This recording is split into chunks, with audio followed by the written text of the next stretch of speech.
sendiri itu udah dari tahun 2010 gitu loh. Sampailah kita di tahun 2018, itu tuh kita sudah punya berbagai macam konsep lah.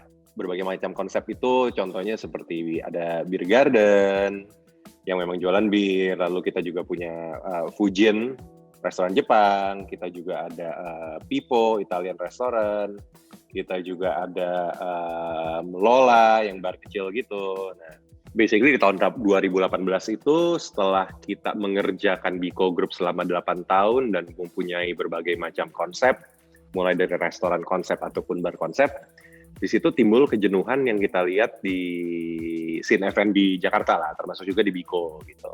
Kita ngerasa kita semua ini memainkan lagu yang sama, secara makanannya pun juga kita bermain di hal-hal yang sama, lalu secara interior juga kita berlomba-lomba untuk menjadi posh gitu.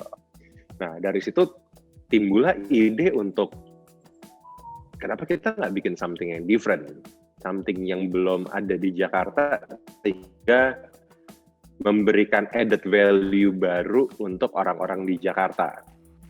Lalu timbullah ide Duck Down itu, dan pas kita explore lebih jauh ternyata benar juga ya, di Indonesia nih, maksud gue di Jakarta ini tidak ada tempat bar ataupun restoran yang berani memainkan Metallica, AC/DC, ataupun juga misalkan kayak Nirvana gitu. Rata-rata semua nggak ada yang berani untuk memainkan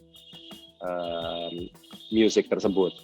Lalu dari situ kita kembangkan lagi ke arah makanannya mau seperti apa. Kita kembangkan lagi secara interior pun juga kita tidak mau menjadi posh, tapi kita mau menggunakan apa yang ada di dalam kantor kita. Ya udah, jadi tahun 2018 kita buka Duck Down di Gunawarman pertama kali dan memainkan musik yang tadi kita bilang, dan hasilnya ternyata responnya luar biasa banget.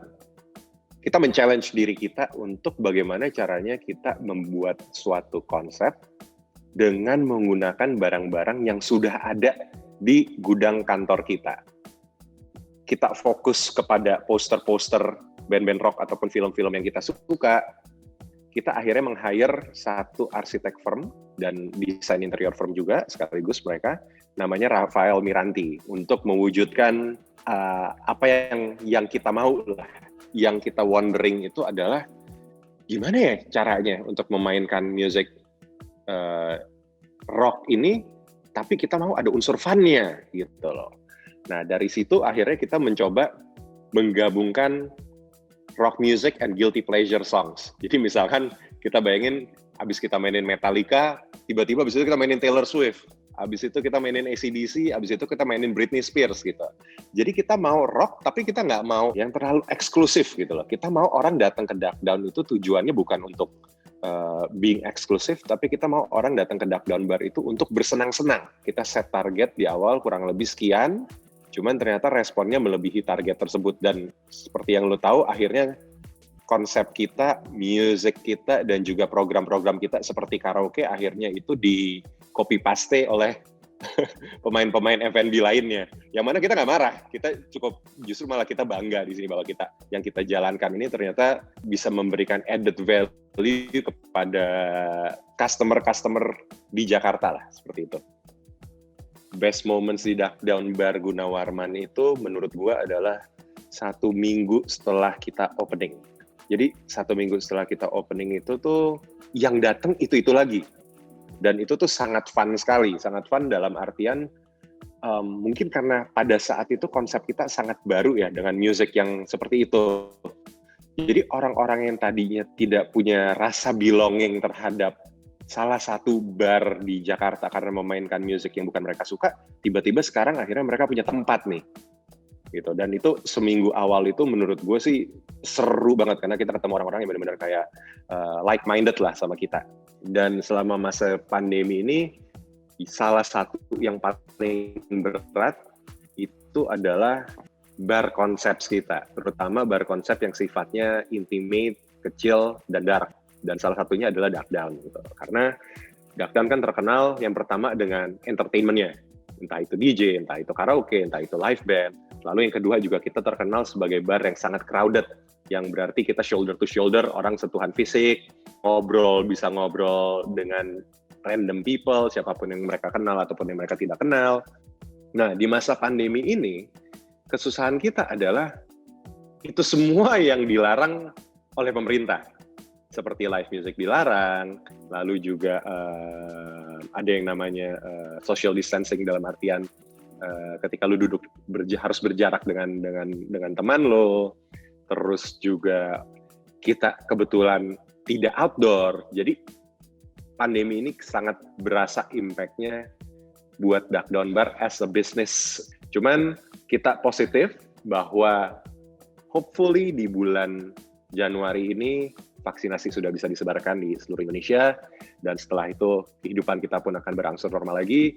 Kita juga positif bahwa pada akhirnya orang akan tetap, apalagi especially setelah melewati setahun masa pandemi ini, kita bisa one of our dark years ya. Pada saat ini kita masih susah, cuman kita yakin di tahun depan kita akan kembali dengan lebih baik lagi lah.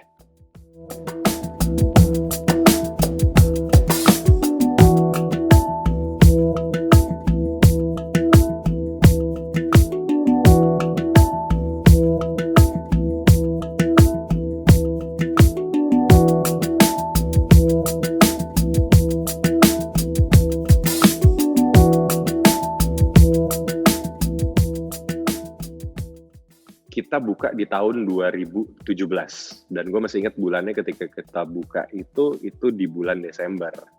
Nah, Beer Hall itu lahir secara natural dalam artian kita sudah 7 tahun punya Beer Garden buka tahun 2010 dan kita juga mendapat masukan dari banyak orang. Pada akhirnya kita berpikir, oke, kita akan ekspansi Beer Garden.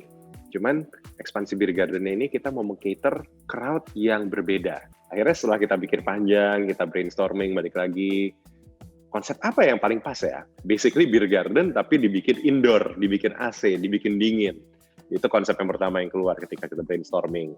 Lalu yang kedua, yang keluar adalah pada saat itu sebelum ada Beer Hall, itu nggak ada yang namanya venue yang memainkan live music setiap harinya dari Senin sampai hari Minggu.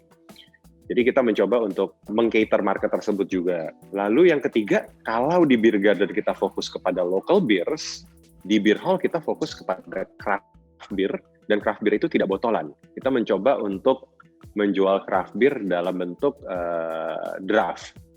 Dan kita menjadi salah satu pertama untuk venue di Jakarta yang mempunyai craft beer berbentuk draft. Nah, dari situ jadilah Beer Hall ini. Jadi interior Beer Hall itu sendiri kita dibantu oleh salah satu arsitek dan interior firm. Salah satu kolaborator kita yang paling sering itu namanya BT Design Studio. Ketika kita bikin Beer Hall, kita bilang sama mereka, kita punya tanah gede banget. Dan pada saat itu gue lagi lumayan sering ke Jerman. Dan gue 2 kali datang ke acara Oktoberfest di Jerman. Jadi gue ngeliat gimana hall-hall di sana, seperti apa bentuknya, dan serunya seperti apa. Lalu gue menerjemahkan ide ini ke CBT Design Studio. Sekarang dengan interior yang sebenarnya simple banget, kita mencoba untuk tidak terlalu aneh-aneh. Lalu juga kalau misalkan lo lihat mejanya panjang-panjang, dan kita juga meng-cater dengan banyaknya sofa, karena kita juga tahu bahwa orang Indonesia sangat suka dengan yang namanya sofa. Kenyamanan tetap penting lah untuk orang Indonesia. Untuk konsep music sendiri di Beer Hall, kita berpatokan kepada kalau gue menyebutnya top 40 dari segala era ya. Jadi mulai dari top 40 era 70, era 80, top 40 era 90, sampai top 40 yang sekarang gitu loh. Jadi kita di Beer Hall mencoba untuk menggambarkan musik itu dengan satu kata, yaitu top 40. Ketika pandemi ini mulai, kita tidak terlalu bisa banyak bergerak dari segi minuman lah. Jadi yang kita mencoba gerakin adalah dari segi makanan kita. Kebetulan di sana ada beberapa makanan kita tuh yang sampai hari ini pun orang tuh masih gojek terus gitu loh. Salah satu dari yang sering mereka gojek itu adalah nasi babi garing, sambal mata.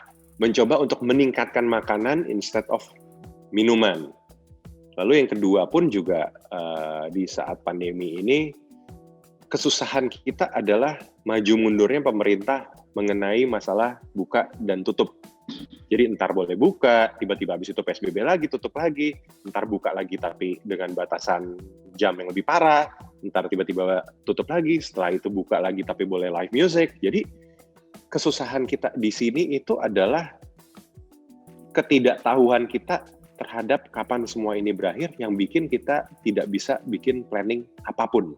Maksud gue kalau misalkan dulu kita dibilang, oh pandemi, lockdown selama setahun, gitu misalkan, itu akan lebih memudahkan kita dalam hal operasional ya, gitu. Tentunya staff bisa kita pikirkan, kita mau lempar kemana, lalu juga bahan baku makanan dan juga bahan baku minuman kita bisa pikirkan mau lempar kemana, dan apa yang harus kita lakukan dengan kita lumayan positif dengan adanya vaksin ini, hopefully semua bisa kembali normal.